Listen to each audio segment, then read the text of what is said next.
సైన్యములకు అధిపతియగు యెహోవా, నీ సేవకురాలినైన నాకు కలిగియున్న శ్రమ చూచి, నీ సేవకురాలినైన నన్ను మరువక జ్ఞాపకము చేసుకొని, నీ సేవకురాలినైన నాకు మగపిల్లను దయచేసిన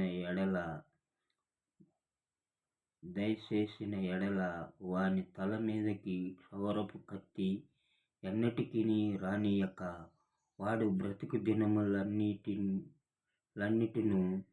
నేను వానిని యెహోవాకు నీకు అప్పగించుదునని మొక్కుబడి చేసుకొని, ఆమె యెహోవా సన్నిధిని ప్రార్థన చేయుచుండగా ఏలీయా ఆమె నోరు కనిపెట్టుచుండెను. ఏలయనగా హన్నా తన మనసులోని చెప్పుకొనుచుండి, ఆమె పెదవులు మాత్రము కదులుచుండెను.